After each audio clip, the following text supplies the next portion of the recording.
মিলিত হওয়ার সুযোগ দিয়েছেন, এজন্য আল্লাহ শুকর, আলহামদুলিল্লাহ। সেই সঙ্গে হাজারো দুরূদ ও তাসলিমাত আমাদের রাসূল হযরত মুহাম্মদ সাল্লাল্লাহু আলাইহি সাল্লামের উপর। উপস্থিতি আজকে কম হলেও আলহামদুলিল্লাহ যারা উপস্থিত আছেন এর মধ্যে সংখ্যাগরিষ্ঠ বেশিরভাগই মনে হচ্ছে যে ইয়াং জেনারেশন। এটা একটা খুব ভালো দিক, আলহামদুলিল্লাহ। আর সংখ্যা দিয়ে কখনো বিপ্লব হয় না, বিপ্লবের জন্য লাগে কি? কোয়ালিটি। তো আজকে আমরা একটি গুরুত্বপূর্ণ ইসলামী আন্দোলনের একটি গুরুত্বপূর্ণ একটি বই, সেটা হলো চরিত্র গঠনের মৌলিক উপাদান। এই বইটা নিয়ে আজকে আমরা কথা বলবো ইনশাআল্লাহ। ওমা তৌফিক ইল্লা বিল্লাহ। তো এই বইটা পড়ছেন তো সবাই? তাই পড়ছেন? এই বইয়ের লেখকের নাম জানেন? নঈম সিদ্দিকী। আর এটা অনুবাদ করেছেন আব্দুল মান্নান তালিব। এই নঈম সিদ্দিকীর জন্ম হলো 1916 সাল, পাকিস্তানে জন্ম, এবং ওনার মৃত্যু হলো 2002 সালে। প্রথম যখন জামাত ইসলামী সংগঠিত হয় মাওলানা মওদুদির নেতৃত্বে, ইনি হলেন নঈম সিদ্দিকী, হচ্ছেন প্রতিষ্ঠাতা সদস্য ছিলেন।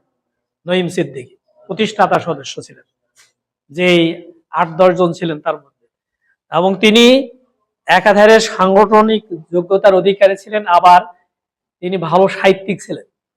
তার অনেক বই আছে, তার মধ্যে একটা বাংলাদেশে অনুদিত হয়েছে, মানবতার বন্ধু হযরত মুহাম্মদ সাল্লাল্লাহু আলাইহি সাল্লাম। এই বইটা পাকিস্তানেও খুবই জনপ্রিয়।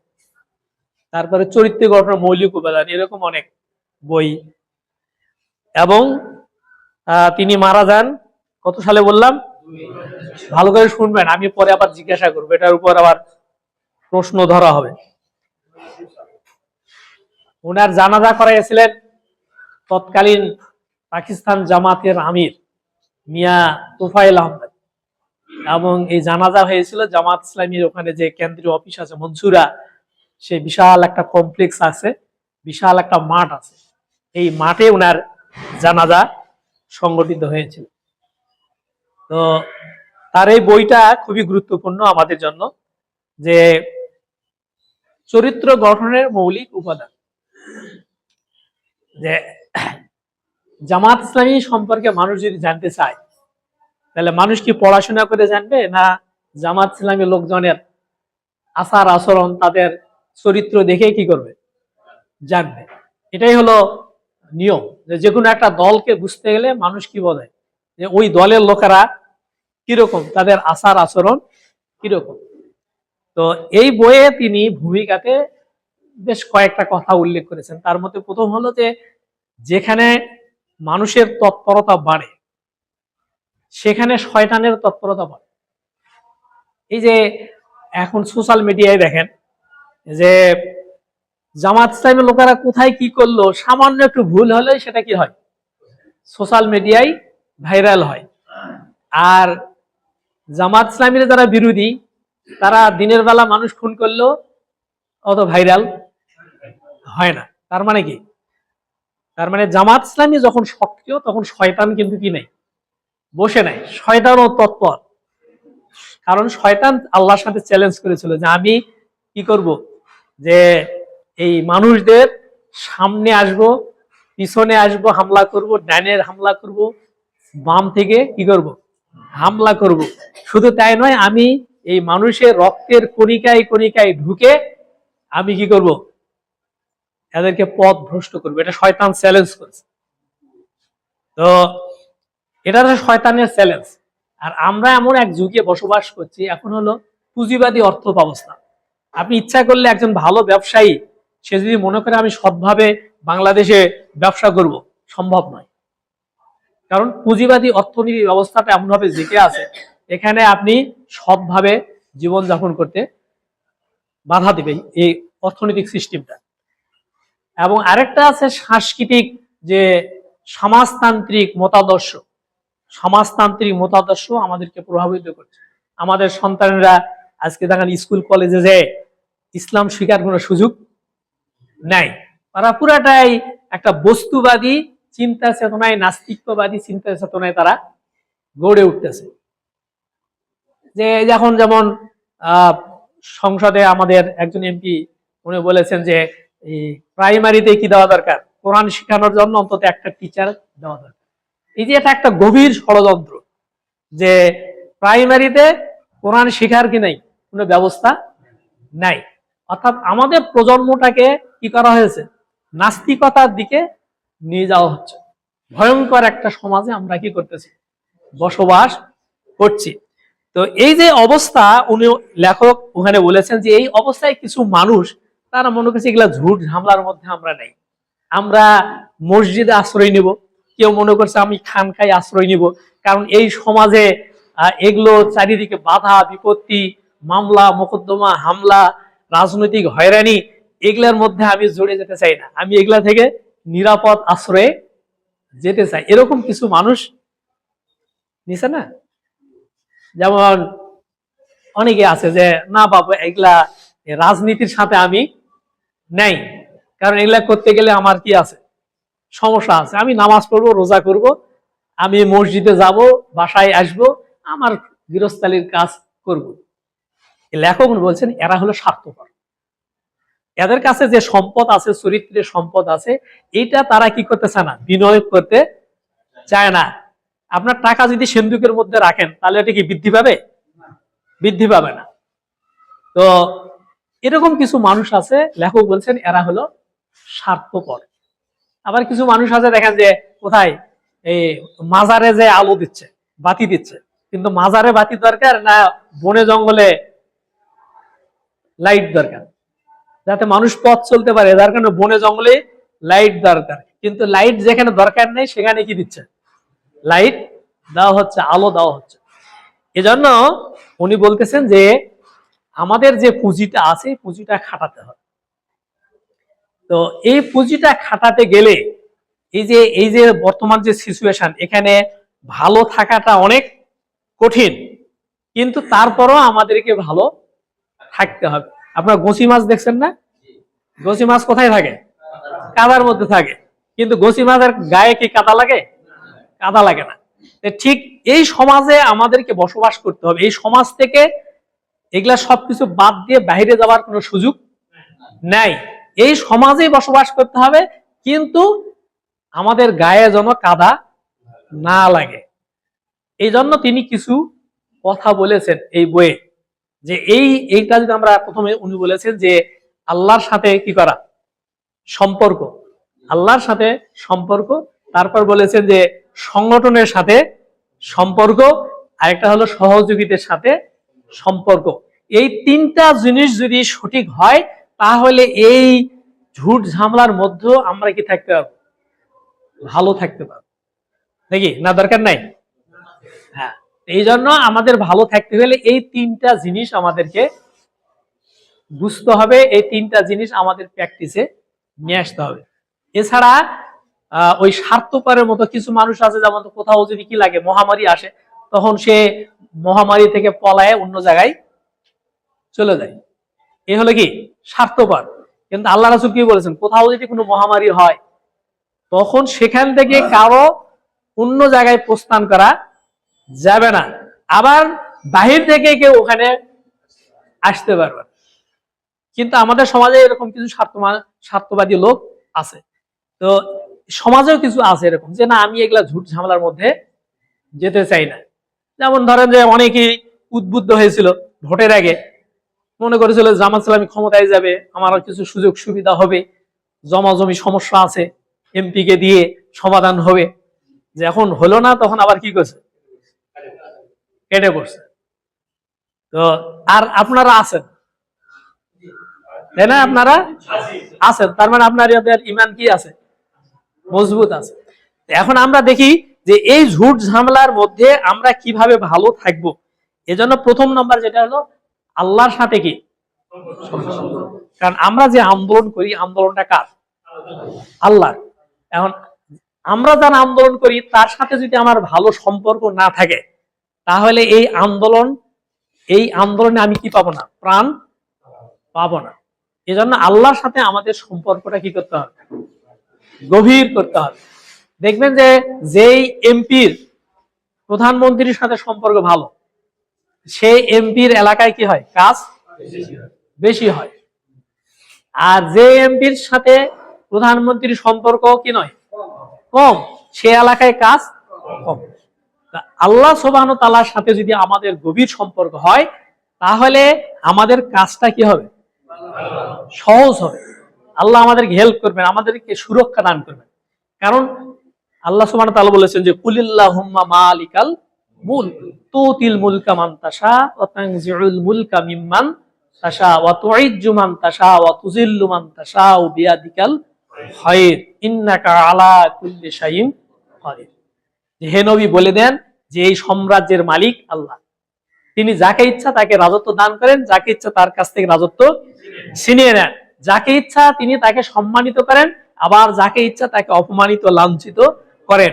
সমস্ত সমস্ত কল্যাণ তার হাতে, এবং তিনি সব কিছু করার ক্ষমতা একমাত্র তিনি রাখেন। সুতরাং সমস্ত কিছু কল্যাণ যার হাতে, তার সাথে যদি আমাদের সম্পর্ক হয়, তাহলে আমাদের দুনিয়ার জীবনটাও সুখের হবে এবং দুনিয়ার পরের জীবনটাও আমাদের কি হবে, সুখের হবে। আর আল্লাহর সাথে যদি আমাদের সম্পর্ক ভালো না হয়, তাহলে দুনিয়াতেও অশান্তি, পরকালে অবনতি। কারণ আল্লাহ সুবহানাহু ওয়া তাআলা বলেছেন ওমান আরাদা আন যিকরি ফাইন্না লাহু মাঈশাতান দানকা। আল্লাহ বলছেন কেউ যদি ইসলাম থেকে মুখ ফিরে নেন, অথবা আল্লাহ থেকে দূরত্ব সৃষ্টি হয়, কোরআন থেকে দূরত্ব সৃষ্টি হয়, আল্লাহ তার দুনিয়ার সুখ শান্তি করবেন, কেড়ে নেবেন। আর এখানে শেষ নয়, এবং তাকে কিয়ামতের দিন কি করা হবে, অন্ধ করে তোলা হবে। যার কারণে আল্লাহর সাথে দূরত্ব সৃষ্টি হওয়া মানে দুনিয়ার সুখ শান্তি হয়ে যাওয়া, নষ্ট হয়ে যাওয়া, আখেরাত বরবাদ হয়ে যাওয়া। আর আল্লাহর সাথে যদি সম্পর্ক ঘনিষ্ঠ হয়, তাহলে দুনিয়াও সুন্দর হবে, আখেরাতও সুন্দর হবে। হয়তো অনেকে বলতে পারেন যে যারা আল্লাহর সাথে এত গভীর সম্পর্ক, তারা তো দুনিয়াতে গাড়ি বাড়ি কিছু নাই, বরঞ্চ যাদের সম্পর্কটা নাই তারাই তো গাড়ি বাড়ি আছে, তাদের অঢেল সয় সম্পদ আছে। টাকা পয়সা, গাড়ি বাড়ি, সয় সম্পত্তি দিয়ে মানুষের সুখ শান্তি মাপা যায় না। সুখ একটা আলাদা আলাদা ব্যাপার। একজন মানুষের অগাধ সম্পদ আছে, কিন্তু তার পরিবারে কি নাই, সুখ নাই, সে ঘুমাতে পারে না। আবার আরেকজনের অত কিছু নাই, কিন্তু সে কি আছে, সুখে আছে, ওকে বললে বলে আলহামদুলিল্লাহ আমি অনেক ভালো আছি। এই জন্য এই আল্লাহর সাথে সম্পর্ক, আল্লাহর সাথে সম্পর্কের উপায় হলো কয়টা, চারটা। ভালো করে খেয়াল রাখবেন, আল্লাহর সাথে সম্পর্ক বৃদ্ধির উপায় কয়টা, চারটা। এক নাম্বার হচ্ছে যে মৌলিক ইবাদত গুলো নিষ্ঠার সাথে পালন করা। যেগুলা ফরজ কাজ আছে, ফরজ কাজ, এগুলো আমরা সবাই পালন করি। নামাজ, আপনারা কি এখানে যারা আসছেন নামাজ পড়েন না, এরকম কেউ আছেন? নামাজ পড়েন, কিন্তু লেখক বলছেন যে এই নামাজটা পড়তে হবে একবারে একনিষ্ঠ ভাবে, আন্তরিকতার সাথে, খুশুর সঙ্গে এই সালাত আদায় করা। যত ফরজ আছে, ফরজ ইবাদত গুলো যথাযথভাবে কি করা, পালন করা। এখানে কিন্তু উনি নফলের কথাও বলেননি, সুন্নতের কথাও বলেননি। প্রথমে বলছেন যে আল্লাহর সাথে গভীর সম্পর্ক সৃষ্টির প্রথম নম্বর কাজ হলো কি, ফরজ ইবাদত গুলো নিষ্ঠার সাথে পালন করা। এই ফরজ ইবাদত মানে শুধু নামাজ রোজা হজ যাকাত না। ফরজ ইবাদত মানে বাবা মার সাথে ভালো সুসম্পর্ক রক্ষা করাটাও কি নফল, ফরজ।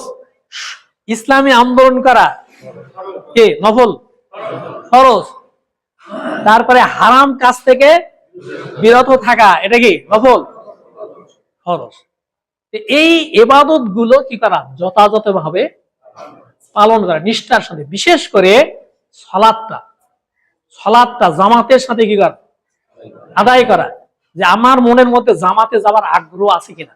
যদি জামাতে যাওয়ার আগ্রহ না থাকে, তাহলে বুঝতে হবে যে আসলে আল্লাহর সাথে আমার সম্পর্ক হচ্ছে না।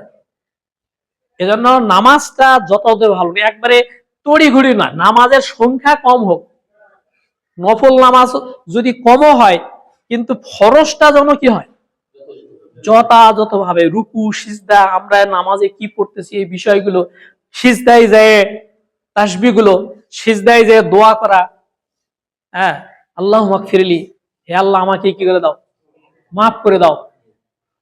আল্লাহ রাসূল বলেছেন আল্লাহর কাছে সবচেয়ে প্রথম যে জিনিসটা আমাদের চাইতে হবে সেটা কি? ক্ষমা। আগে ক্ষমা, তারপরে অন্যান্য প্রয়োজনগুলো পরে, কিন্তু আগে কি? ক্ষমা। এই যে সিজদায় যে আল্লাহ মাগফিরলি, তারপরে সিজদা থেকে দুই সিজদার মাঝখানে একটা দোয়া আছে, আল্লাহ মাগফিরলি ওয়ারহামনি ওয়াহাদিনী ওয়াফিনী ওয়াজবুরুনি ওয়ারফানি ওয়ারজুকনি, বিভিন্ন হাদিসে বিভিন্ন ভাবে আছে, বেশ কিছু সুন্দর দোয়া। তো এই যে এই ধীর স্থির ভাবে কি করা, সালাতে যাতে মনোযোগটা অন্যদিকে না যায়, কারণ এই সালাতটা হচ্ছে আল্লাহর সাথে যোগাযোগের একটা কি মাধ্যম। আল্লাহ রাসূলের কাছে সবচেয়ে প্রিয় ছিল কি? সালাত। তিনি যখন টেনশনে পড়তেন সাহাবাদেরকে বলতেন যে কি করো, আমাকে নামাজের ব্যবস্থা করে দিয়ে আমার হৃদয়টা কি করে দাও, প্রশান্তিতে ভরে দেওয়ার ব্যবস্থা করে দাও। কিন্তু আমাদের নামাজ পড়ি কিন্তু মনের অস্থিরতা কি হয় না, যায় না। নামাজ পড়ার পরও যদি টেনশন থাকে, নামাজ পড়ার পরে যদি মনটা প্রশান্তিতে ভরে না যায়, তাহলে বুঝতে হবে নামাজটা আসলে হয়নি। ওই রুকু সিজদা গুলা হয়েছে, কিন্তু আল্লাহ যে জন্য নামাজটা ফরজ করেছেন ওই নামাজটা আসলে হয়নি। এজন্য মৌলিক ইবাদত গুলো কি করতে হবে? আন্তরিকতার সাথে পালন করা। তারপর হারাম থেকে কি থাকা, বিরত থাকা।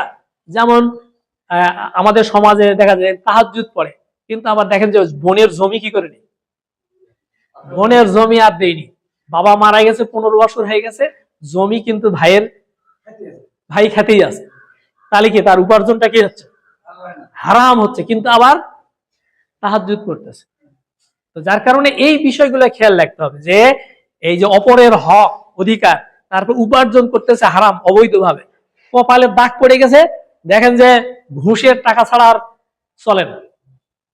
এরকম বহু অফিসার আছে, দেখবেন কপালে কি হয়ে গেছে, দাগ পড়ে গেছে, কিন্তু ঘুষ ছাড়া তার চলেন, আবার নামাজও পড়তেছে, আবার তাসবিহ তাহলিলও করতেছে। এজন্য মৌলিক ইবাদত যেগুলো আছে, আল্লাহ যেগুলো হারাম করেছেন সেগুলা থেকে বিরত থাকা, আল্লাহ যেগুলো ফরজ করেছেন সেগুলা যথাযথভাবে কি করা, পালন করা। যেমন হজ, তারপরে রমজানের রোজা, তারপরে যাকাত, এই বিষয়গুলো আন্তরিকতার সাথে কি করা, পালন করা। তাহলে আল্লাহর সাথে গভীর সম্পর্কের প্রথম নম্বর ধাপ কি বললাম? ফরজ মৌলিক ইবাদত গুলো কি করা, নিষ্ঠার সাথে পালন করা। 2 নম্বর হচ্ছে যে কোরআন হাদিস সরাসরি অধ্যয়ন করা। জ্ঞান যদি না থাকে, আমাদের জ্ঞানের উৎস কি? কোরআন এবং হাদিস, এই দুটো উৎস, এইটা সরাসরি জানা, কোরআনটা তেলাওয়াত করে অর্থটা কি করা, অর্থ বোঝা, তারপর অন্তত প্রতিদিন 2-4টা করে কি করা, হাদিস পড়া, এবং এই কোরআন হাদিসের ব্যাখ্যা, এটার সাথে সম্পৃক্ত তাফসির আছে, তাফসির পড়া, তারপর ইসলামী সাহিত্য আছে, এই সাহিত্যগুলো এই কোরআন হাদিস বুঝতে কি করে, সহায়তা করে। যার কারণে এই ইসলামী সাহিত্যগুলো অধ্যয়ন করা। জ্ঞান যখন হবে, আমরা আল্লাহ সুবহানাহু ওয়া তাআলার শক্তি, তার গুণাবলী, এগুলা যখন আমরা জানতে পারবো, তখন আল্লাহর সাথে আমার কি হবে, গভীর সম্পর্ক হবে। আল্লাহ সম্পর্কে আমার সম্মান মর্যাদা বোধ কি হবে, আমরা জানতে পারবো, আল্লাহর ক্ষমতা জানতে পারবো। আর এটা পড়াশোনা না করলে এটা জানা সম্ভব নয়। অনেকে মনে করে যে আমি তো এগুলা বই পড়ছি, যেমন ইসলামী চরিত্র গঠনের মৌলিক উপাদান বই, এটা হয়তো আমিও কয়েকবার পড়েছি, কিন্তু তারপরে কালকে 2বার পড়লাম বইটা। যতই পড়ি তত মনে হচ্ছে যে আরো নতুন কিছু শেখার এখানে আছে। এজন্য লেখক বলছেন যে আমরা যেন মনে না করি যে আমি তো বইগুলো পড়ছি, একবার পড়ছি সুতরাং আর পড়ার দরকার নাই। বারবার পড়া, বারবার কোরআন পড়া, হাদিস জানা, এবং এই ইসলামী সাহিত্যগুলো, বিশেষ করে মৌলিক বইগুলো, যেমন চরিত্র গঠনের মৌলিক উপাদান, ইসলামী আন্দোলন সাফল্যের শর্তাবলী, তারপরে ইসলামী আন্দোলনের নৈতিক ভিত্তি, তারপর আমাদের কর্মপদ্ধতি আছে, গঠনতন্ত্র আছে, এগুলো কি করা, বারবার অধ্যয়ন করা। তাহলে এই যে প্রথম নাম্বার বললাম কি, যে মৌলিক ইবাদত গুলো নিষ্ঠার সাথে পালন করা। 2 নম্বর কি, কোরআন হাদিস সরাসরি অধ্যয়ন করা। 3 নম্বর হচ্ছে নফল ইবাদত করা। নফল ইবাদত, এই নফল ইবাদত কোনগুলো? অর্থাৎ আমরা কয়েকটা ভাগ করেছি, একটা হলো ফরজ, তারপরে ওয়াজিব, তারপরে সুন্নাত, তারপরে নফল। আবার কেউ কেউ বলছেন যে ফরজ আর নফল 2 ভাগ করছেন। আমাদের সুন্নাত আল জামাতের মতে মোটামুটি ধরেন যে এই ফরজ, তারপর ওয়াজিব, হ্যাঁ, এরপরে বাদ নাই এগুলো কি বলা হয়েছে নফল। তো এই যে নফল এবাদতের মধ্যে আল্লাহর কি করা যায়, নৈকট্য লাভ করা যায়। এই নফল এবাদতের মধ্যে লেখক বলছেন সবচেয়ে গুরুত্ব যেটা দিয়েছেন সেটা হচ্ছে যে তাহাজ্জুদের সালাত, রাত 3টার দিকে অথবা 3:30টার দিকে করা, উঠা অন্তত 2 রাকাত সালাত, কমপক্ষে হলেও কয় রাকাত, 2 রাকাত সালাত পড়ে একটু লম্বা সূরা দিয়ে দীর্ঘ রুকু সিজদা দিয়ে নিজে আমাদের এই সমস্যার কথাগুলো আল্লাহকে কি করা, আল্লাহকে বলা যে আল্লাহ আমার মেয়েটার বিয়ে হচ্ছে না, আমার ছেলেটার চাকরি হচ্ছে না, আল্লাহ আমার পরিবারে অশান্তি, অভাব, অনটন, এই কথাগুলো আল্লাহকে কি করা, বলা যে আল্লাহ আমাকে মাফ করে দাও, আমাকে আমাকে জাহান্নামের আযাব থেকে কি করো, নিষ্কৃতি দান করো, আমার ইলম বৃদ্ধি করে দাও। এই কথাগুলো আল্লাহ সুবহানাহু ওয়া তাআলার কাছে কি করা, বলা। সব সময় বলবো, কিন্তু স্পেশাল সময় হলো কোন সময়, তবে এক্ষেত্রে অবশ্যই গোপনীয়তা কি করা, রক্ষা করা। যেন আপনি এমন ভাবে ইবাদত করে আপনার বাড়ির লোকেরাও কি পাবে না, টের পাবে না। আবার অনেকে মনে করলেন যে আমি এত রাতে উঠে নামাজ পড়বো, আমার বউটা যদি না জানে তাহলে কেমন হবে, অথবা পরের দিন সকালে এসে কি করে, গল্প করে যে আজকে রাত 3টার সময় উঠলাম, তাহাজ্জুদ পড়লাম, তাহাজ্জুদ পড়ার পরে তারপরে ফজর পড়লাম। তার মানে কি, মানুষকে বলতেছে যে সে তাহাজ্জুদ পড়ে। সব ইবাদত কি হয়ে যাবে, বরবাদ হয়ে যাবে। এই জন্য নফল ইবাদতের ক্ষেত্রে এটা কি রাখা, গোপন রাখা। আর বিশেষ করে কোন সময় উঠবো আমরা, 3টা অথবা 3:30। এখন তো আজান হচ্ছে, আহলে হাদিসের আজান হয় 4টায় মনে হয়, আর হানাফিদের আজান হয় 4:15-তে। হ্যাঁ, তো অন্তত আধা ঘন্টা আগে উঠে অন্তত কমপক্ষে মানে 8 রাকাত, সর্বোচ্চ 8 রাকাত, আর কমপক্ষে কি রাকাত, 2 রাকাত সালাত আদায় করে আল্লাহর কাছে কি করা, কান্নাকাটি করা। এভাবে বহু হাদিস আছে। আল্লাহ সুবহানাহু ওয়া তাআলা কি করেন, এই নিকটতম আসমানে আসেন, এসে বলেন যে কে আসো মাফ চাইবে, আমি তাকে মাফ করে দেবো। কে আছে অভাবগ্রস্ত, আমি তার অভাব মোচন করে দেবো। কে আসো অসুস্থ, আমি তাকে সুস্থতা দান করব। এবং অনেক হাদিসে আছে যে তাহাজ্জুদ যারা পড়বে তারা সুস্থ থাকে। অনেকে যারা ভুঁড়ি হয় না, ওই যে কাজী ইব্রাহিম সাহেব, উনি দলিল দিয়ে বললেন যে এই যে যাদের ভুঁড়ি হয়, পেটে চর্বি হয়, এটা কমাতে গেলে তাহাজ্জুদ পড়তে হবে। তাহাজ্জুদ পড়লে কি হয়ে যাবে, ভুঁড়ি কমে যাবে। আল্লাহ রাসূল বলছেন যে সে কি থাকবে, সুস্থ থাকবে। এবং কেউ যদি রাতের বেলা আল্লাহকে সময় দেয়, দিনের বেলা আল্লাহ তার কাজটাকে কি করে দেবে, সহজ করে দেবে। এজন্য এই নফল ইবাদত, বিশেষ করে তাহাজ্জুদ, এরপরে নফল রোজা, যেমন মাসে কয়টা, 3টা। তারপরে বিভিন্ন এই যে মহরমের রোজা, আরাফার রোজা, বিভিন্ন যে ওকেশনে যে বিভিন্ন রোজা আছে, এই রোজাগুলো কি করা, পালন করা। তারপরে এই যে নফল দান খয়রাত করা, বিশেষ করে সংগঠনের জন্য কি করা, খরচ করা। আমরা মনে করি পকেট থেকে টাকা বেরিয়ে হয় না, কিন্তু এই যে এখানে ব্যয় করছেন, এটা আপনার পরিবারে, ওই যে দেখবেন যে ঔষধ কিনতে, প্রত্যেকটা পরিবারে কমপক্ষে ওষুধ কিনতে কত লাগে, মাসে 1000-1500 টাকা লাগে, প্রায় পরিবারে 1000-1500 টাকা লাগে। কিন্তু আপনি নিয়মিত ইয়ানত দেন, আল্লাহর পথে খরচ করেন, দেখবেন যে আপনার অসুখ বিসুখ আল্লাহ কি করবে, কমাই দিবে, ওই খরচ লাগবে না, আল্লাহ বারাকা দান করবে।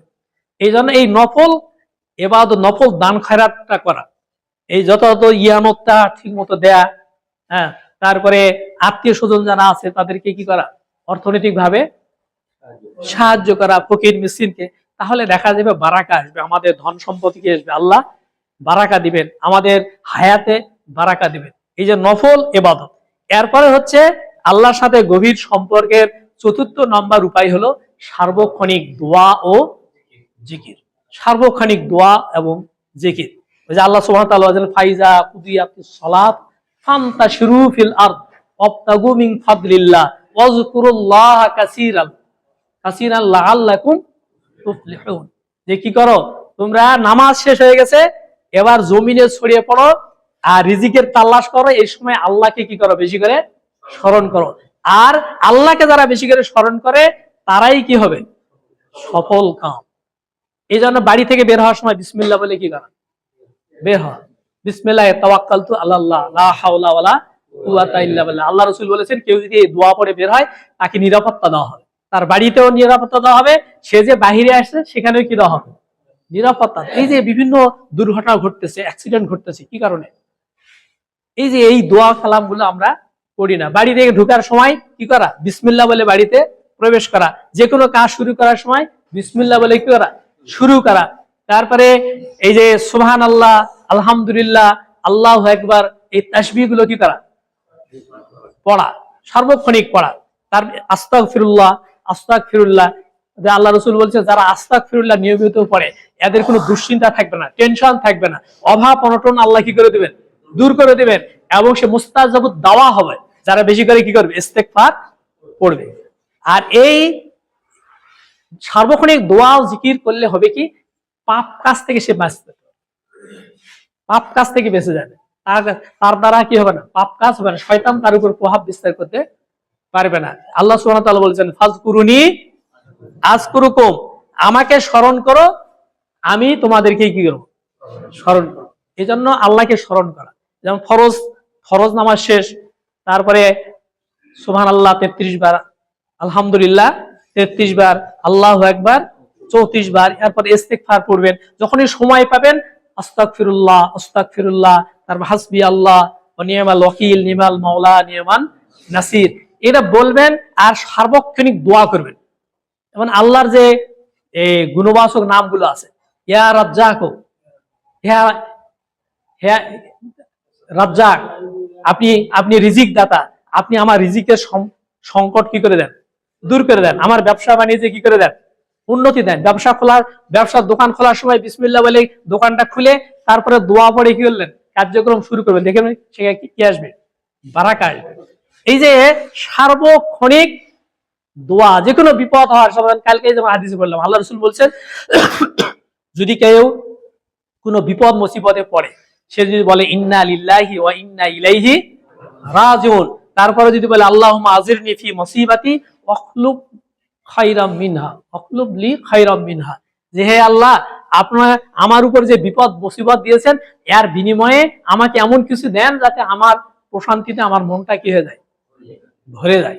আল্লাহ রাসূল বলছেন, এই বিপদের বিনিময়ে তাকে এমন কিছু দেওয়া হবে যে তার অচিরেই তার মনটা কি হয়ে যাবে, প্রশান্তিতে ভরে যাবে। এই জন্য সার্বক্ষণিক কি করা। এবং আল্লাহ রাসূল বলছেন যে রাতের বেলা যদি ঘুম ভেঙে যায়, রাতের বেলা ঘুম ভাঙে না, রাত 2টা 3টা, আপনার ওযু থাক আর না থাক, কেউ যদি বলে লা ইলাহা ইল্লাল্লাহ ওয়াহদাহু লা শারীকা লাহুল মুলক ওয়া লাহুল হামদ ওয়া হুয়া আলা কুল্লি শাইইন কাদির, এটা পড়ার পরে যদি আল্লাহুম্মা গফিরলি, হে আল্লাহ আমাকে কি করো, মাফ করে দাও, আল্লাহ রাসূল বলেন এরপরে যা যা চাইবে সেটা তাকে দিয়ে দাও। সুবহানাল্লাহ। এই যে সার্বক্ষণিক দোয়া, টয়লেটে ঢোকার সময় দোয়া, টয়লেট থেকে বের হওয়ার সময় দোয়া, তারপর ঘুমানোর আগে দোয়া, ঘুমানোর সময় যখন দোয়াগুলো পড়বেন, দোয়াগুলো পড়ে আল্লাহকে বলবেন যে আল্লাহ, হে আমার রব, আমি যেন রাত 3:30টার সময় যেন আমি জাগতে পারি তাহাজ্জুদের জন্য। দেখবেন যে ফেরেশতারা আপনাকে কি করবে, ডাক দিয়ে তুলে দেবে, বলছে ঘুম ভেঙে গেছে, ঘুম ভেঙে গেছে। আপনি ঘুম ভাঙার সাথে সাথে এই দোয়া পড়বেন, আউযু বিল্লাহি মিনাশ শাইতানির। ঘুম ভাঙার পর দেখবেন যে শয়তান কি করবে, আপনাকে বোঝানোর চেষ্টা করবে যে এখন অনেক রাত আছে, ঘুমাও, আর একটু পরে উঠো। এই সময় আউযু বিল্লাহি মিনাশ শাইতানির রাজিম যখন বলবেন, তখন শয়তান কি হয়ে যাবে, দূর হয়ে যাবে। এই যে সার্বক্ষণিক দোয়া এবং কি করা, জিকির, তাহলে জীবনটা কি হবে, আমাদের সুন্দর হবে। এই যে আসছেন, আসার সময় দোয়া পড়তে পড়তে আসবেন, মনে মনে বলবেন যে আল্লাহ, আমার আম বাগানের আম ভাঙা বাদ দিয়ে আমি তোমার ডাকে সাড়া দিয়ে যাচ্ছি, এটার বিনিময়ে আমার আম বাগানে বরকত দাও। আল্লাহ দিতে পারে না? আজকে আমি কষ্ট করে জামাত ইসলামের প্রোগ্রামে যাচ্ছি, আমার স্ত্রী অসুস্থ, আল্লাহ আমার স্ত্রীকে সুস্থতা দান করো। আপনি বাড়িতে ঢুকার আগে বিসমিল্লাহ বলার পরে বলেন, আল্লাহ, আমি বাড়িতে ঢুকতেছি, আমার বাড়ির সবাইকে যেন আমি ভালো দেখতে পাই, সবাইকে দেখে যেন আমার হৃদয়টা কি হয়, প্রশান্তিতে ভরে যায়। ইয়া হাফিজ, আল্লাহ যে নাম আছে, ইয়া হাফিজ, হে রক্ষাকারী, এই হাফিজ অন্তত 10 বার পড়েন। 10 বার পড়ে আল্লাহকে বলেন যে আল্লাহ, এই তোমার হাফিজ নামের ওসিলায় আমার পরিবার, আমার কর্মক্ষেত্র, এই সারা দুনিয়ার মুমিন মুমিনাতদেরকে আপনি কি করেন? সুরক্ষা দান করেন। আপনার দোয়াটা তখন বেশি ফলপ্রসূ হবে আপনি যদি অন্যের জন্য দোয়া করেন। সমস্ত দুনিয়ার মানুষের, মুসলমানদের জন্য যদি আপনি কি করেন? দোয়া করেন, তাহলে অতগুলো মানুষের দোয়া আপনি পাবেন, অতগুলো মানুষের দোয়া আপনি পাবেন। তো এই জন্য এইটা, এই দোয়া এবং কি করা, সার্বক্ষণিক দোয়া এবং জিকির, এজন্য ছোট ছোট এই দোয়াগুলো কি করা, মনে করা। তারপর যে মসজিদে যে ঢুকায়, ওটা শুধু মসজিদে ঢুকারই দোয়া নয়। আল্লাহ মুফতাহলি আবওয়াবা রহমাতিক, হে আল্লাহ আমার কি করো, রহমতের দরজা কি করে দাও, উন্মুক্ত করে দাও। এটা শুধু মসজিদে ঢুকার জন্যই নয়, আপনি এটা সিজদাই পড়েও বলতে পারেন যে আল্লাহ মুফতাহলি আবওয়াবা রহমাতিক, হে আল্লাহ আমাকে আপনি আমার এই দুনিয়া আখিরাতের সমস্ত কল্যাণের দরজা আপনি কি করে দেন, খুলে দেন। আমরা অনেকে মনে করি যে আল্লাহর কাছে বোধহয় ধন সম্পদ চাওয়া যাবে না, ধন সম্পদও চাওয়া যাবে, কিন্তু তার আগে কি চাইতে হবে? ক্ষমা। ক্ষমা করে দেওয়ার পরে যদি ধন সম্পদ চান, ওই ধন সম্পদ আপনাকে আল্লাহর ইবাদতে সহায়তা করবে। আর ক্ষমা না চেয়ে যদি ধন সম্পদ চান, ওই ধন সম্পদ আপনাকে আল্লাহ থেকে কি করবে? দূরে সরাই। তো এই জন্য তাহলে গেল কি, আল্লাহর সাথে সম্পর্ক কয়টা দিক, কি কি? প্রথম নাম্বার, মৌলিক ইবাদত গুলো নিষ্ঠার সাথে